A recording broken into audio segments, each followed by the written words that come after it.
ఏదైతే Jubilee hills ఎన్నికలు జరుగుతున్నాయో దాంట్లో నాకు తెలిసి ఆల్మోస్ట్ కాంగ్రెస్ గెలిచేసినట్టే. నేను మొన్న కూడా అదే చెప్పానండి, కాంగ్రెస్ ఖచ్చితంగా అక్కడ గెలిచేస్తుంది అని అయితే చెప్పడం జరిగింది.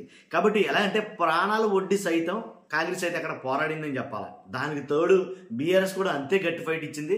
ఇప్పుడు కూడా పెద్ద తేడా ఏమి ఎట్లా ఏంటి, కాంగ్రెస్ వెనకాల బీఆర్ఎస్ దానికి కొంచెం ఎడమలో అయితే కనుక కంటిన్యూ అవుతున్నాయి. కాకపోతే నేను చెప్తున్నాను కదా, కాంగ్రెస్ అయితే పక్కాగా గెలుస్తుంది, దాంట్లో ఎలాంటి డౌట్ లేదు. ఇప్పటికైతే 2 రౌండ్లు ముగిశాయి. ఈ 2 రౌండ్లు ముగిసేసరికి ఇంచుమించుగా 3000 చిల్లరంతా ఓట్ల ఆధిక్యంలో ఉంది కాంగ్రెస్ అయితే కనుక. ఎందుకు చెప్తున్నారంటే కనుక బీఆర్ఎస్ చూసుకుంటే 17,473 ఓట్లు వచ్చాయి బీఆర్ఎస్కి. బీజేపీకి చూసుకుంటే 2,167 ఓట్లు వచ్చాయి. కాంగ్రెస్ చూసుకుంటే 18,617 ఓట్లు అయితే వచ్చాయి. చెప్తున్నానుగా, కాంగ్రెస్కి బీఆర్ఎస్ మీద ఇంచుమించుగా 3000 చిల్లర ఓట్ల మెజారిటీ అయితే కనుక ఇప్పటికైతే ఉంది నాకు తెలిసి.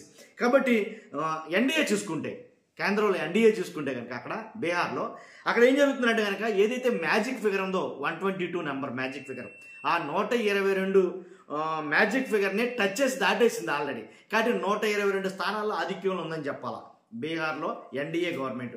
తర్వాత ఏదైతే ఎంజీబీ, కాబట్టి అదేదైతే 75 స్థానాల్లో అది వెళ్తుంది.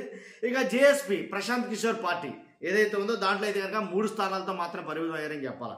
కాబట్టి బీహార్లోనేమో ఎన్డీఏ గవర్నమెంట్ ఫామ్ చేస్తున్నట్టే, దాంట్లో తిరిగేలేదు. ఎందుకంటే తెలిసి ఆల్మోస్ట్ ఇంకా అయిపోయినట్టే. తర్వాత జూబ్లీ హిల్స్ ఎన్నికలు చూస్తే కనుక ఇక్కడ మాత్రం కాంగ్రెస్ 100% గెలిచేసినట్టే. ఎలా చెప్తున్నావు అంత పక్కకంటే అంతే అది లెక్క. కాబట్టి 100% గెలిచేసినట్టే. ఇప్పటికి 2 రౌండ్లే ముగిసినాయి. 10 రౌండ్లు కంప్లీట్ అయితే మొత్తం రిజల్ట్ వచ్చేస్తుంది అన్నారు. 10 రౌండ్లు అవసరంలా, ఈ 2 రౌండ్లు చాలు. కొద్ది గొప్ప అనిపిస్తుంది, నాకైతే అనిపిస్తుంది. ఇది నా పర్సనల్ ఒపీనియన్ ఇది. ఎందుకంటే 3,199 ఓట్ల ఆధిక్యంలో కాంగ్రెస్ అయితే ఉంది. ఫస్ట్ రౌండ్ పెద్ద ఏం వేరియేషన్ లేదు, 47 ఓట్లు ఎంతో ఆధిక్యంలో ఉన్నట్టుంది కాంగ్రెస్, 47 ఓట్లే. తర్వాత 2వ రౌండ్ పుంజుకుంది. అలాగే నాకు తెలిసి రౌండ్కి కాంగ్రెస్ ఆధిక్యంలో అయితే కనుక ఉంటుంది అని నాకు అనిపిస్తుంది. కాబట్టి ఖచ్చితంగా అదే జరుగుతుంది. ఎందుకంటే గతంలో కూడా మనం అలాగే చెప్పాం, ఏంటి గతంలో కూడా 2024 హయాంలో ఏ పార్టీ గెలుస్తుందా అంటే కనుక పక్కాగా టీడీపీ గెలవబోతుందని, కూటమి ప్రభుత్వం ఏర్పాటు చేయబోతుందని చెప్పాం అదే విధంగానే. కాబట్టి చూస్తున్నాం మీరు అందరూ కూడా.